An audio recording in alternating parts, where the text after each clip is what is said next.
কোন জায়গায় এসেছেন? আজকে ক্লারিটি স্কুল সাহানগর রাধাকান্তপুরে এসেছি। আমার ছেলে এখানে পড়ে।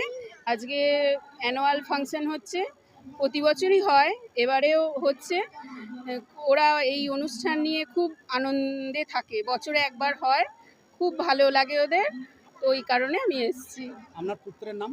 আয়ুষ দত্ত, কোন ক্লাসে পড়ে? 5A section. কেমন লাগছে? ভালোই লাগে, আমাদেরও ভালো লাগে, ওরা আনন্দ করে, আমরাও আনন্দ পাই, আমাদেরও ভালো লাগে, ওদেরও ভালো লাগে। আপনার নাম? পিয়ালি দত্ত, মন্তেশ্বর থেকে আসছি। Claret School is an English medium school following the ICSE and ISC board. This school began in the year 2002 and today is the 23rd annual sports day. We are very much thankful to our parents and those who have come here.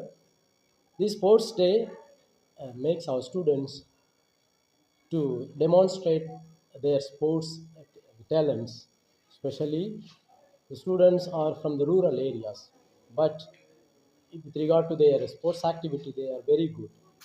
আমাদের ছেলে মেয়েগুলো স্কুলে কে কে পড়ছে ওরা তো একদম city থেকে নেই, ওদের গ্রাম থেকে আসছে, কিন্তু ওদের পড়াশোনা অ্যাজ ওয়েল অ্যাজ ওদের স্পোর্টস ইভেন্ট তো একদম ভালো। তো we are very happy that you are part of this event and স্কুলে এখন 1300 স্টুডেন্টস পড়ছে, 1300 বাচ্চা ছেলে মেয়েগুলো পড়ছে। এটা একটা বড় মাঠ আছে, স্কুল বিল্ডিং তো একদম ভালো আছে। Parents can admit their children in our school because it is an English medium school. Our main motive is to educate the downtrodden ones, the students, those who cannot go to the English medium schools. With a less fee, we are educating the students here. We have running events, short put, long jump, high jump. Almost all the sports events are held.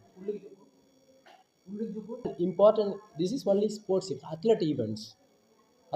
All the sports events we have completed before the school day program. Now today only the athlete events are going on, especially the running events. School address Claret School, Sahanagar, Radhakantapur Post, Memari, Purva Bardhaman. Philip Dayanand. I am a Claretian missionary, a Christian, a Claretian missionary. It is a missionary school. প্রত্যেক বছর নয়, এই বছরও আমরা আমাদের বার্ষিক ক্রীড়া প্রতিযোগিতা করছি, যেটাকে আমরা অ্যানুয়াল মিট বলি। সারা বছর বাচ্চারা পড়াশোনার পাশাপাশি কিছু কিছু সময় বার করে সারা বছর ধরে ওরা প্র্যাকটিস করেছে এবং দীর্ঘ প্রতীক্ষার পর ফাইনালি সেদিন এসছে, যেদিনকে আমরা আমাদের বার্ষিক ক্রীড়া প্রতিযোগিতা শুরু করেছি। আজকে বিভিন্ন ইভেন্ট আছে, যেমন বাচ্চাদের কেজি থেকে শুরু করে ক্লাস 12 অবধি ইভেন্ট আছে, দৌড় আছে, জাম্পিং আছে, শর্টপুট আছে, ডিসকাস আছে, এই ধরনের সমস্ত রকম ইভেন্ট আছে। বাচ্চারা সারা বছর ধরে প্র্যাকটিস করেছে এবং আজকে তার ফলাফল আসবে, ওরা খেলবে আজকে। এটা বিশেষ করে গ্রুপ নয়, এটা আমরা স্কুলে ছোট ছোট বাচ্চাদের ক্লাস ওয়াইজ স্ট্যান্ডার্ড ওয়াইজ ভাগ করি। যেমন আছে আপনার 1 to 3 to 5, 6 to 8, এইভাবে ডিভিশন করে স্ট্যান্ডার্ড করে আমরা প্রত্যেক গ্রুপের মধ্যে খেলা প্রতিযোগিতা শুরু করি। সার্টিফিকেট আছে, মেডেল আছে, কাপ আছে এবং হাউস থেকে প্রত্যেকের নিজস্ব প্রাইজেস আছে। এই প্রতিযোগিতায় কতগুলো অংশগ্রহণ করেছে? স্কুলের এই ফিজিক্যাল এডুকেশনের টিচার অরিজিৎ মল্লিক।